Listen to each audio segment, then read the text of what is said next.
الحمد لله رب العالمين نحمده ونستعينه ونستهديه ونسترشده ونؤمن به ونتوكل عليه ونعوذ بالله تعالى من شرور أنفسنا ومن سيئات أعمالنا من يهده الله فلا مضل له ومن يضلل فلا تجد له وليا مرشدا وأشهد أن لا إله إلا الله وحده لا شريك له خصنا بخير كتاب أنزل وأكرمنا بخير نبي أرسل وجعلنا خير أمة أخرجت للناس نأمر بالمعروف وننهى عن المنكر ونؤمن بالله وأشهد أن سيدنا وأسوتنا وحبيبنا محمدا عبده ورسوله أرسله بالهدى ودين الحق ليظهره على الدين كله ولو كره المشركون اللهم صل على محمد وعلى آل محمد كما صليت على إبراهيم وعلى آل إبراهيم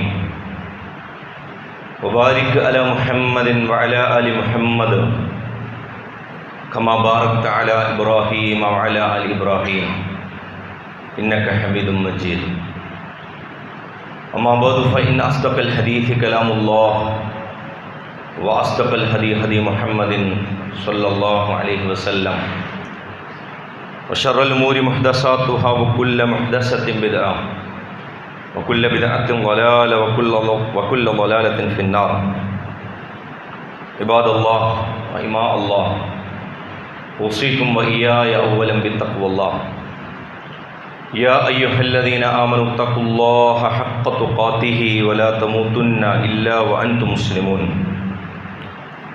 أعوذ بالله السميع العليم من الشيطان الرجيم بسم الله الرحمن الرحيم فإذا قضيتم مناسككم فاذكروا الله كذكركم آباءكم أو أشد ذكرا فمن الناس من يقول ربنا آتنا في الدنيا حسنة وما له في الآخرة من خلاق ومنهم من يقول ربنا آتنا في الدنيا حسنة وفي الآخرة حسنة وقنا عذاب النار أولئك لهم نصيب مما كسبوا والله سريع الحساب صدق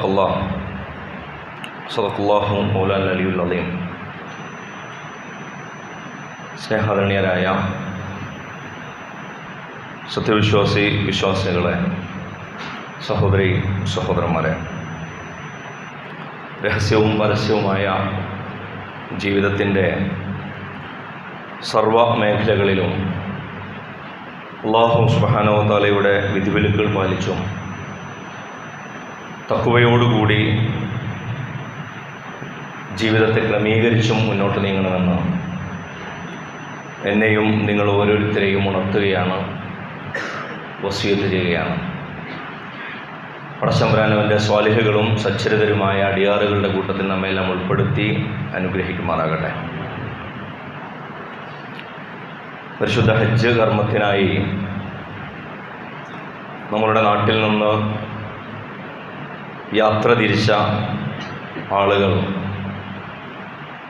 അവരിൽ പലരും സുരക്ഷിതരായി തിരിച്ചെത്തിക്കൊണ്ടിരിക്കുന്ന സന്ദർഭമാണ്. അതേസമയം നമ്മളുടെ പരിസരത്ത് തന്നെ കഴിഞ്ഞ 2 ദിവസത്തിനുള്ളിൽ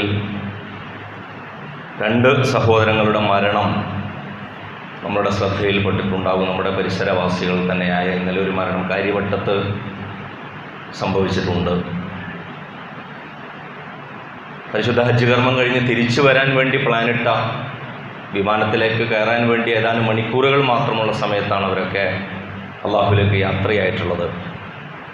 അനൗദ്യോഗിക കണക്കുകൾ പ്രകാരം ഏകദേശം 5000-ഓളം ആളുകൾ തന്നെ ഇപ്രാവശ്യം ഹജ്ജ് കർമ്മത്തിനിടയിൽ അവരുടെ ശാരീരിക അസ്വസ്ഥതകൾക്ക് ശേഷം അള്ളാഹുവിലേക്ക് അവിടം വെച്ച് യാത്രയായിട്ടുണ്ട്.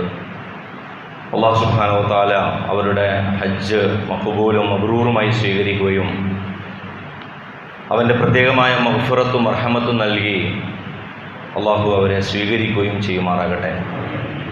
അള്ളാഹു അവരുടെ കുടുംബാംഗങ്ങൾക്ക് സമാധാനം നൽകി നല്ല പകരക്കാരെ നൽകി അള്ളാഹു അനുഗ്രഹിക്കുമാറാകട്ടെ. വിശുദ്ധ ഖുർആൻ സൂറത്തുൽ ബഖറയിലെ ഹജ്ജ് കഴിഞ്ഞതിന് ശേഷമുള്ള വിശ്വാസികളുടെ തിരിച്ചുവരവിനെക്കുറിച്ച് പരാമർശിക്കുന്ന ഒരു സന്ദർഭത്തെക്കുറിച്ചാണ് ഖുത്ബയുടെ ആമുഖത്തിൽ നമ്മൾ ഓതി വെച്ച 2 ആയത്തുകൾ സംസാരിക്കുന്നത്. എന്തായിരിക്കണം മഹത്തായ ഒരു ആരാധനാകർമ്മം നിർവഹിച്ചതിന് ശേഷം ജീവിതത്തോടുള്ള നിങ്ങളുടെ നിലപാട് എന്തായിരിക്കണം? ഇത് വിശദീകരിക്കുകയാണ് ഈ ആയത്തിൽ ചെയ്യുന്നത്. ഫൈദാ ഖദൈതും മനാസിക്കക്കും, നിങ്ങളുടെ എല്ലാ അനുഷ്ഠാന മുറകളും ആരാധനാദി കർമ്മങ്ങളുമൊക്കെ നിങ്ങൾ ചെയ്തതിന് ശേഷം നിർവഹിച്ചു കഴിഞ്ഞാൽ നിങ്ങൾ പിന്നീട് എന്താണ് ചെയ്യേണ്ടത്? ഫദ്കുറുല്ലാഹ്, ഇനിയും നിങ്ങൾക്ക് ചെയ്യാനുള്ളത് ദിക്റുള്ളയാണ്. നിങ്ങൾ അല്ലാഹുവെ സർവാധികം നിങ്ങൾ സ്മരിക്കുകയാണ് ചെയ്യേണ്ടത്, ദിക്ർ ചെയ്യുകയാണ് ചെയ്യേണ്ടത്. കദിക്രിക്കും ആബാഅക്കും, അന്ന് അവർക്കിടയിൽ നിലവിലുണ്ടായിരുന്ന ഒരു സംസ്കാരത്തെയും പ്രവണതയെയും മുൻനിർത്തിക്കൊണ്ട് അറേബ്യൻ മുശ്രിക്കുകളുടെ അന്നത്തുണ്ടായിരുന്ന ഒരു ജാഹിലിയ്യത്തിനെ അല്ലാഹു സുബ്ഹാനഹു വ തആലയോട് പറയാണ്. ഹജ്ജ് ചെയ്തു വന്നതിന് ശേഷം തങ്ങളുടെ പോരിശകൾ, തങ്ങളുടെ തറവാടിൻ്റെ വലുപ്പം, തങ്ങളുടെ വല്യപ്പമാരുടെയും കുടുംബത്തിലെ കാരണവന്മാരുടെയും മഹത്വവുമൊക്കെ ഉദ്ഘോഷിച്ചുകൊണ്ട് അവർ കൂട്ടം കൂടി ഇരിക്കാറുണ്ടായിരുന്നു. അതിനുവേണ്ടി തന്നെ പ്രത്യേക മജ്ലിസുകൾ സംഘടിപ്പിക്കപ്പെടാറുണ്ടായിരുന്നു എന്നാണ്. അള്ളാഹു പറയുന്നു, നിങ്ങൾ അള്ളാഹുവെ സ്മരിക്കുകയാണ് വേണ്ടത്. നിങ്ങൾ നിങ്ങളുടെ പൂർവ്വപിതാക്കളെ സ്മരിക്കാൻ ഇങ്ങനെ ഇരിക്കുന്ന പോലെ നിങ്ങൾ യഥാർത്ഥത്തിൽ അള്ളാഹുവെ സ്മരിക്കാനാണ് മാറിയിരിക്കേണ്ടത്. എന്നല്ല അശദ്ദ ദിക്റ, നിങ്ങൾക്ക് അതിനേക്കാൾ കൂടുതൽ സജീവമായ സ്മരണ ഉണ്ടാകേണ്ടത് അള്ളാഹുവിനെ കുറിച്ചാണ്. ഫദ്കുറുല്ലാഹ കദിക്രിക്കും ആബാഅക്കും ഔ അശദ്ദ ദിക്റ, ഏറ്റവും കൂടുതലായുള്ള സ്മരണ നിങ്ങൾക്ക് അള്ളാഹുവിനെ ചൊല്ലിയാണ് ഉണ്ടാകേണ്ടത്. ശേഷം ദുനിയാവുമായി ബന്ധപ്പെട്ട് ഇനി നിങ്ങൾ ഈ ഹജ്ജ് കർമ്മത്തിൽ നിന്ന് വിരമിച്ച് ഇനി ഭൂമിയിലേക്ക് തിരിച്ചു നടക്കുന്നു എന്നുള്ളതിനർത്ഥം ഇനി ഇതാ ഞങ്ങളുടെ ബന്ധം അള്ളാഹുമായി അറ്റുപോയിരിക്കുന്നു എന്നല്ല. അങ്ങനെയുള്ളൊരു പ്രവണതയിലേക്കാണ് മനുഷ്യർ കൂടുതലും ആരാധനകളിൽ നിന്ന് വിരമിക്കുക എന്ന ഒരു ദ്യോതകത്തെ, അതല്ലെങ്കിൽ അങ്ങനെ ഒരു ചിന്തയെ അല്ലാഹു സുബ്ഹാനഹു വ തആല അവിടെ പ്രത്യേകമായി എടുത്ത് കാണിച്ചുകൊണ്ട് പറയുകയാണ്. മനുഷ്യരിൽ ചിലർ അവർ അള്ളാഹുവിനോട് പ്രാർത്ഥിക്കുന്നത് ഇങ്ങനെയാണ്. ഫമിനന്നാസി മൻ യഖൂലു റബ്ബനാ ആതിനാ ഫിദ്ദുനിയ, പടച്ചോനെ ദുനിയാവിൽ ഞങ്ങൾക്ക് പലതും തരണേ എന്നാണ് അവരുടെ പ്രാർത്ഥന. വമാ ലഹു ഫിൽ ആഖിറതി മിൻ ഖലാഖ്, പക്ഷേ ഇക്കൂട്ടരുണ്ടോ അറിയുന്നു ഈ പ്രാർത്ഥന കൊണ്ട് സംഭവിക്കുന്നത് ദുനിയാവിൽ ചിലർക്ക് ചിലതൊക്കെ കിട്ടിയെന്ന് വരും. ദുനിയാവിൽ ചിലർക്ക് പ്രാർത്ഥിച്ചതിന് തന്നെ ഉത്തരമാണോ എന്ന് അവർ അമ്പരപ്പെടുമാറ്. പടച്ചവൻ എൻ്റെ പ്രാർത്ഥനയ്ക്ക് ഉത്തരം ഇതാ നൽകിയിരിക്കുന്നു എന്നൊക്കെ ചിലർക്ക് തോന്നുന്ന രീതിയിൽ ദുനിയാവിൽ തന്നെ ചിലത് അവർക്ക് ലഭിക്കും. പക്ഷെ അവരുടെ പ്രാർത്ഥനയിൽ ആഖിറത്ത് ഉണ്ടായിരുന്നില്ല. മറ്റൊരു ജീവിതത്തെക്കുറിച്ചുള്ള ഒരു സങ്കല്പവും അതല്ലെങ്കിൽ ഒരു ആശങ്കയോ ഒരു ആശയോ ഒരു ആഗ്രഹമോ അവരിൽ ഉണ്ടായിരുന്നില്ല. അതുകൊണ്ട് വമാലഹു ഫിൽ ആഖിറതി മിൻ ഖലാഖ്, ആഖിറത്തിൽ അവർക്ക് ഒരു തരിമ്പും തന്നെ ലഭിക്കുന്ന പ്രശ്നമേ ഇല്ല. എന്നാൽ വിശ്വാസി എങ്ങനെയാണ് പ്രാർത്ഥിക്കേണ്ടത്? വമിൻഹും മൻ യഖൂൽ റബ്ബനാ ആതിനാ ഫിദ്ദുനിയ ഹസന വഫിൽ ആഖിറതി ഹസന വഖിനാ അദാബന്നാർ. അല്ലാഹുവേ ദുനിയാവിൽ ഞങ്ങൾക്ക് ഹസനത്ത് തരണം, വഫിൽ ആഖിറതി ഹസന, ആഖിറത്തിലും ഞങ്ങൾക്ക് ഹസനത്ത് തരണം, വഖിനാ അദാബന്നാർ, ഞങ്ങളുടെ അൾട്ടിമേറ്റം എന്ന് പറയുന്നത്, ഞങ്ങളുടെ ആത്യന്തിക ലക്ഷ്യം എന്ന് പറയുന്നത് വഖിനാ അദാബന്നാർ, അദാബുന്നാറിൽ നിന്ന്, നരകത്തീയിൽ നിന്ന് ഞങ്ങൾ രക്ഷിക്കപ്പെടണം. നിന്റെ സുരക്ഷ ഞങ്ങൾക്ക് വേണ്ടത്, നിന്നിൽ നിന്ന് ഞങ്ങൾ ഏറ്റവും കൂടുതലായി തേടുന്നത് സ്വർഗം ലഭിക്കുന്നത് അവിടെ നിൽക്കട്ടെ, ഞങ്ങൾ നരകത്തീയിലേക്ക് പോകുന്നത് ഞങ്ങൾക്ക് അസഹ്യമാണ്. ഈ ദിക്റിനെയും അതുപോലെ തന്നെ ഈ ലഹബുനാറിനെയും, അതായത് നരകത്തീയെയും ചേർത്ത് വെച്ചുകൊണ്ട് പ്രമുഖനായ ഇസ്ലാമിക പണ്ഡിതൻ ഇബ്രാഹിം ഇബ്നു അദ്ഹം അദ്ദേഹത്തിൻ്റെ വളരെ മനോഹരമായൊരു കവിതയിൽ പറയുന്നു. അദ്ദേഹം പറയാണ്, അന ദാക്കിറുൻ അന ഷാക്കിറുൻ അന ഹാമിദുൻ. അന ഷാക്കിറുൻ അന ഹാമിദുൻ അന ദാക്കിറു അന ജാഇഉൻ അന നാഇഉൻ അന ആരി. ദുനിയാവിൻ്റെ രണ്ട് വശങ്ങളെക്കുറിച്ച് പറയാം. അന ദാക്കിറുൻ, ഞാൻ ദിക്ർ ചെയ്യുന്നവനാണ്. അന ഹാമിദുൻ, ഞാൻ ഹംദ് ചെയ്യുന്നവനാണ്. അന ഷാക്കിറുൻ, ഞാൻ ശുക്ർ ചെയ്യുന്നവനാണ്. മൂന്ന് കാര്യങ്ങൾ. ഒന്ന് ദിക്ർ, മറ്റൊന്ന് ശുക്ർ, മറ്റൊന്ന് ഹംദ്. ഈ മൂന്ന് കാര്യങ്ങളും ചെയ്യുന്നവനാണ് ഞാൻ. പക്ഷെ ദുനിയാവിൻ്റെ മൂന്ന് കാര്യങ്ങൾ എനിക്ക് അപ്പുറത്തുണ്ട്. അന ജാഇഉൻ അന നാഇഉൻ അന ആരി. അന ജാഇഉൻ, ഞാൻ വിശക്കുന്നവനാണ്. അന നാഇഉൻ, ഞാൻ ദാഹിക്കുന്നവനാണ്. അന ആരി, ഞാൻ നഗ്നനാണ്, വസ്ത്രം ആവശ്യമുള്ളവനാണ്. ദുനിയാവിൽ മൂന്ന് വളരെ അടിസ്ഥാനമായ ആവശ്യങ്ങളെക്കുറിച്ചാണ് പറയുന്നത്. ഞാൻ വിശപ്പുള്ളപ്പോൾ എനിക്ക് ഭക്ഷണം വേണം, ദാഹമുള്ളപ്പോൾ എനിക്ക് വെള്ളം വേണം, എൻ്റെ ലജ്ജ, എൻ്റെ നാണം മറക്കാൻ എനിക്ക് വസ്ത്രം വേണം. ഇതാണ് എൻ്റെ പ്രാഥമികമായ ദുനിയാവിലെ ആവശ്യങ്ങൾ.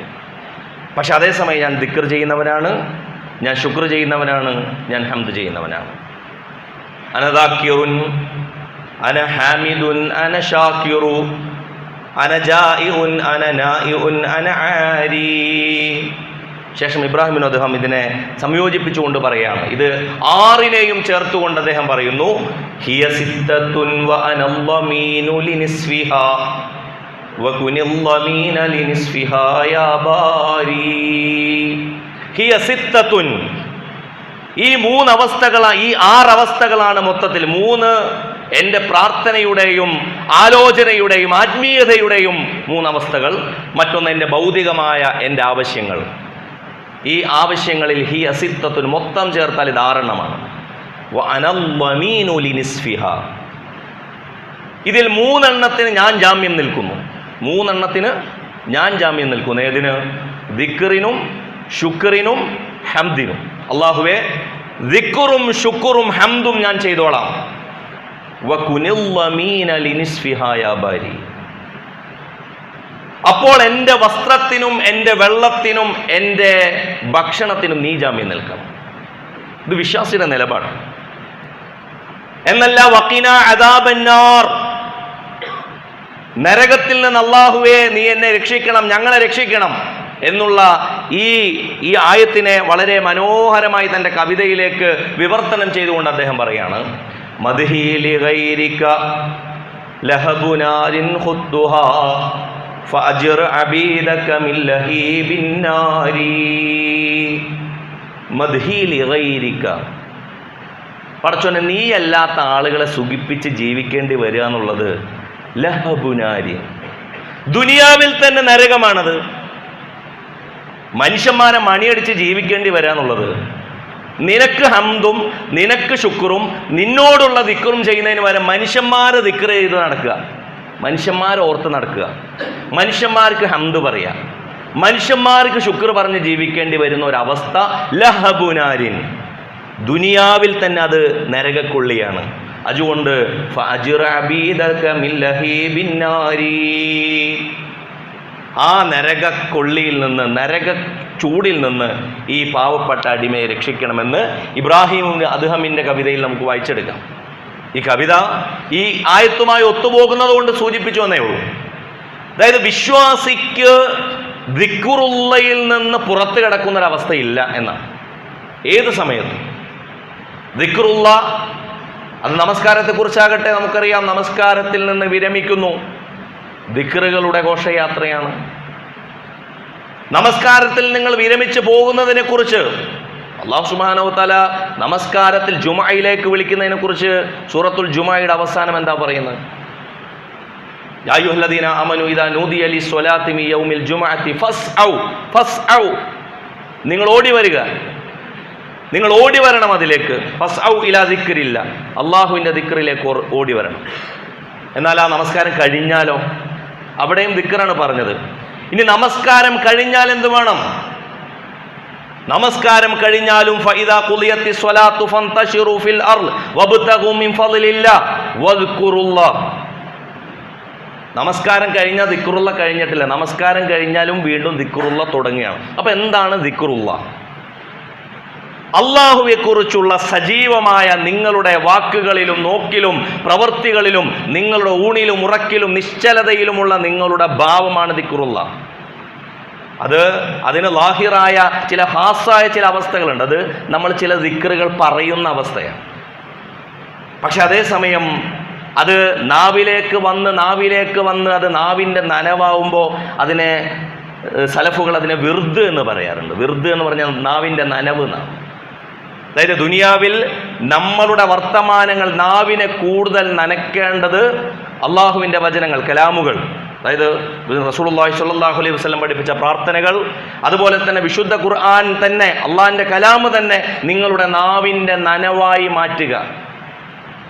ഇതൊക്കെ നമ്മൾ എന്താണ് പ്രശ്നം എന്ന് വെച്ചാൽ നമ്മളിത് ചില ആളുകൾക്ക്, പ്രത്യേക ആളുകൾക്ക് വേണ്ടി വകവെച്ചു കൊടുത്തേക്കാണ്. ഇത് ഏതോ ഔലിയാക്കന്മാരും ഇത് ചില സൂഫി മഹത്തുക്കളൊക്കെ ചെയ്യേണ്ട ചില കാര്യങ്ങളാണ്. നമ്മൾ സാദാ സീതാ വിശ്വാസികൾക്ക് ഇതൊന്നുമില്ല എന്നാണ് കരുതിയിട്ടുള്ളത്. അള്ളാഹ് അങ്ങനെയല്ല പറയാം. ഫൈദാ ഫറഗ്ത ഫൻസബ്, വേറൊരു ഭാഗത്ത് പറയുന്നു, നിങ്ങൾ ഒന്നിൽ നിന്ന് വിരമിച്ചാൽ നിങ്ങൾക്ക് ആശ്വാസമല്ല, അത് ചെയ്തു കഴിഞ്ഞതിൻ്റെ ആശ്വാസമുണ്ട്, സ്വാഭാവികമായിട്ടും ആശ്വാസമുണ്ട്. വൈദാ ഫറഗ്ത ഫൻസബ്, മറ്റൊന്നിലേക്ക് നിങ്ങൾ വ്യാപരിക്കുന്നു, നിങ്ങൾ വ്യാപൃതനാകുന്നു, മറ്റൊന്നിലേക്ക് നിങ്ങൾ കടക്കുന്നു. റമളാൻ കഴിഞ്ഞു, ഉടനെ നിങ്ങൾക്ക് ഹജ്ജിൻ്റെ സീസൺ എത്തി, നിങ്ങൾ ഹജ്ജിൽ നിന്ന് വിരമിച്ചു, ഇതൊക്കെ ഇങ്ങനെ വന്നു പോകുന്ന ഒന്നാണ്. കാലമാണ് സാക്ഷി.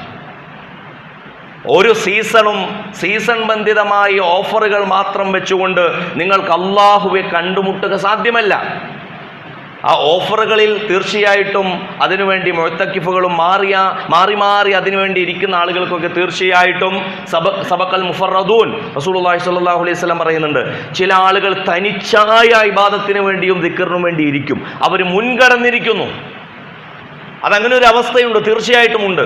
പക്ഷെ വിശ്വാസിയുടെ ഭാവമായിട്ടത് മാറണം എന്നാണ് അള്ളാഹിൻ്റെ റസൂലും അതുപോലെ തന്നെ വിശുദ്ധ ഖുർആനും നമ്മളെ പഠിപ്പിക്കുന്നത്. അതുകൊണ്ട് ദിക്റ് മുക്തമായ ഒരു ഇബാദത്ത്, അതല്ലെങ്കിൽ ദിക്റ് മുക്തമായ ഒരു ജീവിതം നമുക്കില്ല എന്നുള്ളതാണ്. നമസ്കാരത്തിന് ശേഷം അങ്ങനെയാണ്. ആ നമസ്കാരത്തെക്കുറിച്ചാണ് പിന്നീട് ആലോചന. അസ്തഗ്ഫിറുല്ലാഹ് എന്നാ പറയുന്നത്. തെറ്റ് ചെയ്തതിന് ശേഷമാണ് യഥാർത്ഥത്തിൽ നമ്മൾ അസ്തഗ്ഫിറുല്ലാഹ് എന്നൊക്കെ പറയുക. പക്ഷെ വൃത്തിയിൽ നമസ്കരിച്ച ഒരു നമസ്കാരത്തിന് ശേഷമാണ് എന്ത് പറയുന്നത്? അസ്തഗ്ഫിറുല്ലാഹ്.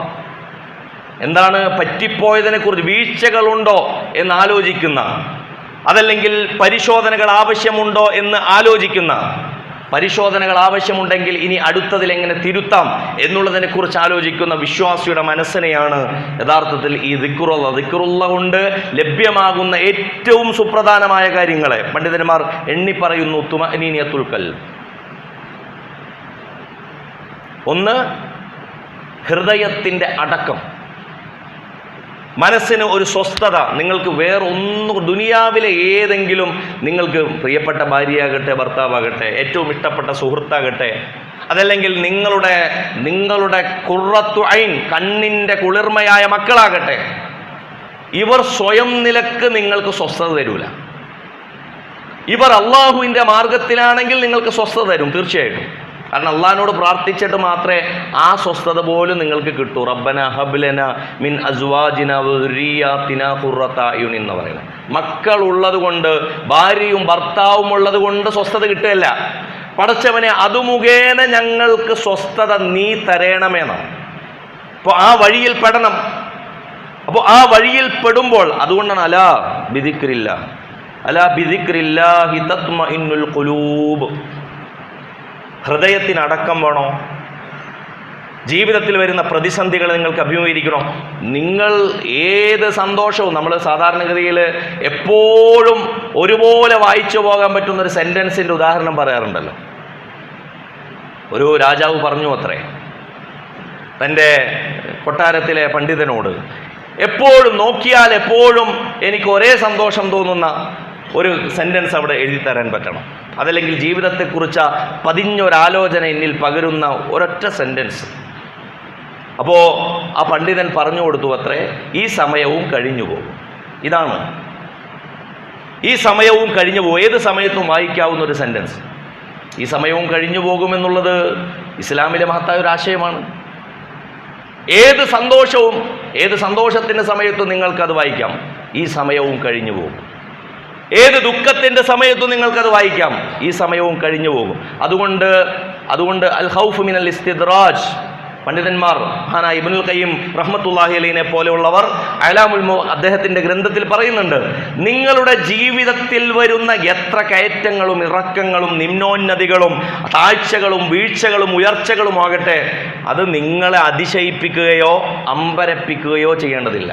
സന്തോഷവും ഏറിയ അളവിൽ തരേണ്ടതില്ല. ലികൈ ലാ തഅസൗ അലാ മാ ഫാതകും വലാ തഫ്റഹു ബിമാ ആതാകും. നിങ്ങൾക്ക് നഷ്ടപ്പെട്ടതിനെക്കുറിച്ച് ആലോചിച്ച് നിങ്ങൾ ദുഃഖിതരാകാതിരിക്കാനും നിങ്ങൾക്ക് കിട്ടിയതിനെക്കുറിച്ച് നിങ്ങൾ അധികം സന്തോഷിക്കാതിരിക്കാനും.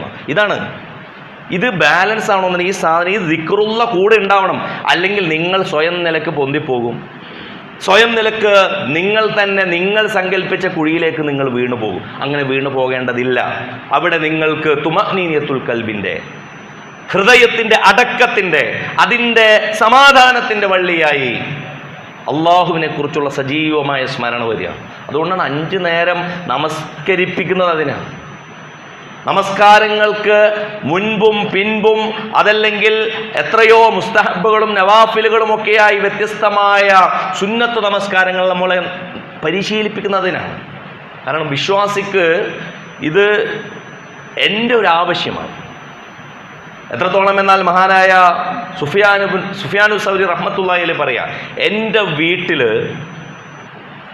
വീട്ടിൽ ഒരു എലി കയറുക എന്നുള്ളത്, വീട്ടിൽ എലി കയറുക എന്നുള്ളത് പരിസര ശുചീകരണത്തിന് മാത്രം പ്രശ്നമല്ല, അല്ലാത്ത അവസ്ഥയിലും എലി തന്നെയായിട്ടും കയറും. ഒരു എലി കയറിയാൽ പോലും അവിടെ അള്ളാഹുവിനെ ഞാൻ ധിക്കരിച്ചോ എന്നാലോചിക്കാൻ എനിക്കൊരാലോചന ആ എലി തുറന്നിടും.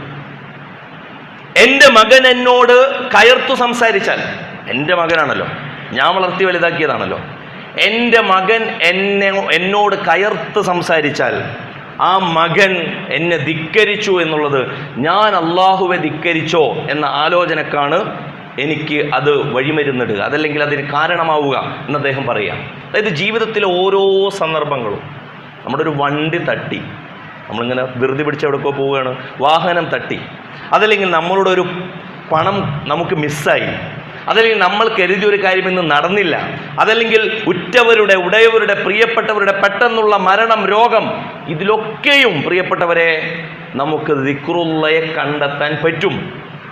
അവിടെ മാത്രമാണ് അതിനെ ചേർത്ത് വെച്ചുകൊണ്ട് നമുക്ക് നിരന്തര, അതല്ലെങ്കിൽ നിതാന്തമായ, തുടരുന്ന അനന്തമായ സമാധാനത്തെ നമുക്ക് തേടാൻ പ്രിയപ്പെട്ടവരെ നമുക്ക് സാധിക്കുകയുള്ളൂ. മറ്റൊന്ന് മഗ്ഫിറത്തു ദുനൂബാണ്. ദിക്റുള്ള ഉണ്ടെങ്കിൽ മാത്രമാണ് മഗ്ഫിറത്തു ദുനൂബ്. പണ്ഡിതന്മാർ പറയുന്നു, തെറ്റുകൾ ഉടനടി പുറത്ത് ഇങ്ങനെ പോകണമെന്നുണ്ടെങ്കിൽ തെറ്റ് വരും മനുഷ്യരുടെ ജീവിതത്തിൽ അങ്ങനെ വരും. കാരണം മനുഷ്യൻ്റെ ജിബില്ലത്തുമായി, മനുഷ്യൻ്റെ പ്രകൃതിയുമായി ബന്ധപ്പെട്ടൊരു സംഗതിയാണ്. സഹജമായി തന്നെ അവനിലുള്ള വാസനയാണ് ഇങ്ങനെ പതറിപ്പോവുക, അതല്ലെങ്കിൽ അബദ്ധങ്ങൾ ഇങ്ങനെ ഉണ്ടാവുക എന്നുള്ളത്. ഇത് ദിക്റുള്ള ചേർത്ത് വരുമ്പോഴാണ് അടുത്തൊരു സമയത്ത്, അടുത്തൊരു നിസ്കാരത്തിന് വരുമ്പോഴെങ്കിലും അത് ഓർത്തോർത്ത് പറയാൻ പറ്റുള്ളൂ. നമുക്ക് നമസ്കാരത്തിന് ശേഷം വന്ന് പ്രാർത്ഥിക്കുമ്പോൾ ഇങ്ങനെ ഒരു ബൃഹത്താഖ്യാനങ്ങൾ മാത്രമേ ഉള്ളൂ. പടച്ചോനെ സ്വർഗം തരണേ, നരകത്തിൽ നിന്ന് മോചിപ്പിക്കണേ എന്നൊക്കെയുള്ള പ്രാർത്ഥന മാത്രം. നമ്മളുടെ തെറ്റുകൾ പോലും നമുക്ക് കണ്ടെടുക്കാൻ സാധിക്കാറില്ല. ഒരാളോട് നമുക്ക് സംസാരത്തിലോ പെരുമാറ്റത്തിലോ ഉള്ള വൈകൃതങ്ങളെയോ, മറ്റുള്ളവർക്ക് നമ്മളിൽ നിന്നേറ്റ മുറിവുകളെയോ, അതല്ലെങ്കിൽ നമ്മളുടെ പെരുമാറ്റശീലങ്ങളിലെ അബദ്ധങ്ങളെയോ ഒന്നും കണ്ടെടുക്കാൻ പറ്റാത്തതിൻ്റെ കാരണം ഇത് പടച്ചോനായിട്ടുള്ള ഓർമ്മയിൽ കണക്റ്റഡ് അല്ല എന്നുള്ളത് കൊണ്ടാണ്. അങ്ങനെയാകുമ്പോൾ മാത്രമേ നിങ്ങൾക്ക് തെറ്റുകുറ്റങ്ങളെ അളന്നെടുക്കാൻ സാധിക്കുകയുള്ളൂ. മറ്റൊന്ന്, നിങ്ങളുടെ ഈമാനിൻ്റെ ശക്തി, നിങ്ങൾക്ക് ഈമാൻ ശക്തിയുള്ള ഈമാനാണെന്ന് ഉറപ്പിക്കണമെങ്കിൽ നാവിൻ്റെ നനവിനെ നിങ്ങൾ പരിശോധിക്കണം. ഖുവ്വത്തുൽ ഈമാനും വിർദിനെ കുറിച്ച്, വിർദ് എന്ന് പറഞ്ഞ് ഞാൻ നേരത്തെ പറഞ്ഞു, ദിക്ർ നിങ്ങളുടെ നാവിൻ്റെ നനവായി വരുന്ന അവസ്ഥയാണ് വിർദ്.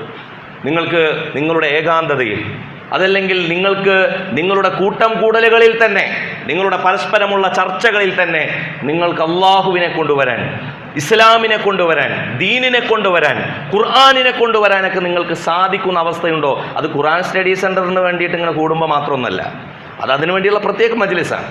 അതല്ലാതെ നിങ്ങളുടെ ചങ്ങാത്തത്തിൻ്റെയും സൗഹൃദത്തിൻ്റെയും വേരുറപ്പും ബലവും അത് തന്നെയാണോ എന്ന് പരിശോധിക്കുന്നിടത്ത് പ്രിയപ്പെട്ടവരെ, നമുക്കതിൽ ചെറുതല്ലാത്ത വെറും സൊറ പറഞ്ഞ് കളിചിരിച്ച് തമാശയും ജീവിതത്തിൽ സ്വാഭാവികമായിട്ടും ആ ഉല്ലാസങ്ങൾക്കൊക്കെ ഒരു ഇടയുണ്ട്. പക്ഷേ അതിനെ ഒന്നും റദ്ദ് ചെയ്യാത്ത ദിക്റുള്ളയുമുണ്ട്. അള്ളാഹുവെ കുറിച്ച് അള്ളാഹിന്റെ പേരിൽ തന്നെയുള്ള അൽ മുതഹാബ്ബൂന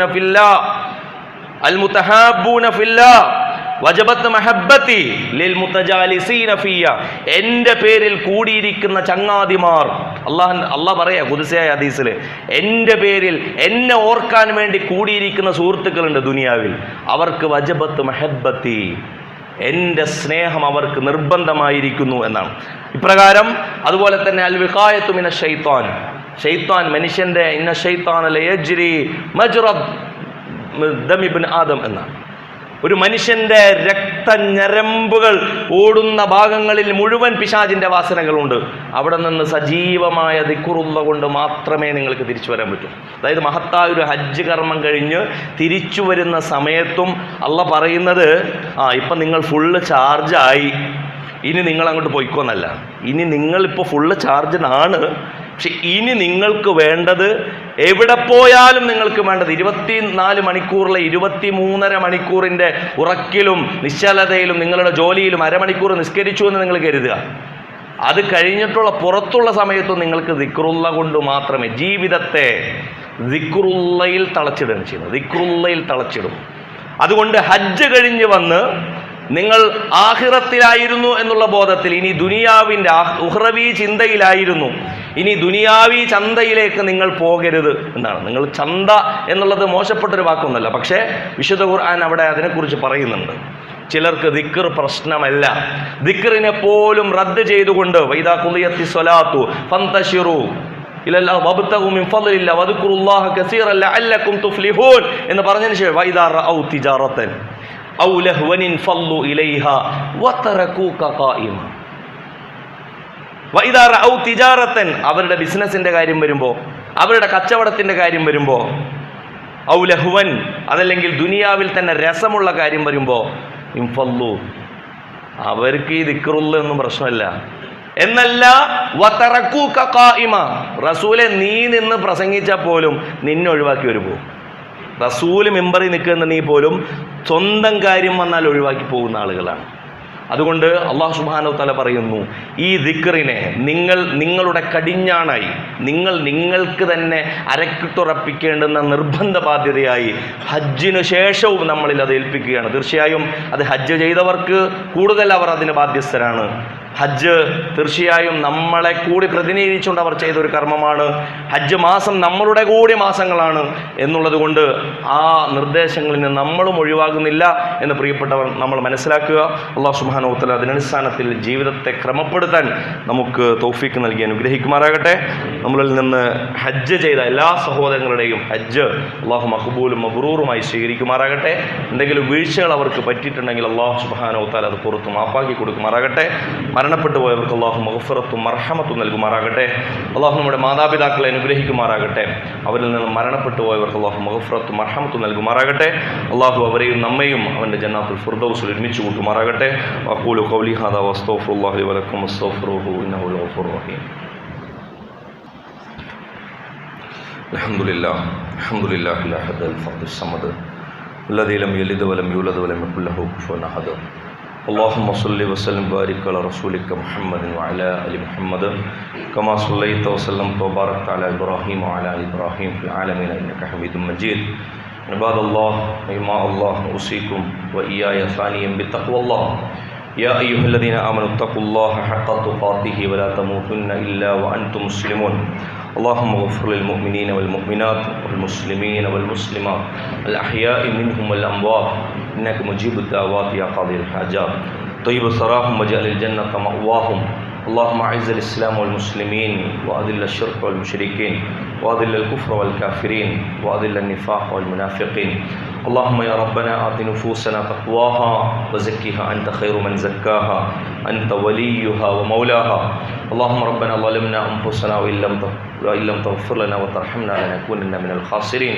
اللهم ربنا آتنا في الدنيا حسنة وفي الآخرة حسنة وقنا عذاب النار. اللهم ربنا آتنا في الدنيا حسنة وفي الآخرة حسنة وقنا عذاب النار. اللهم ربنا تقبل منا دعاءنا وصيامنا وقيامنا وحجنا وسائر صدقاتنا وأعمالنا إنك أنت السميع العليم، وتب علينا إنك أنت التواب الرحيم، واغفر لنا يا غافر المذنبين وارحمنا بأنواع رحمتك يا أرحم الراحمين. وصلى الله تعالى على خير خلق محمد وآله وصحبه أجمعين. سبحان ربك رب العزة عما يصفون وسلام على المرسلين والحمد لله رب العالمين. وبالصلاة.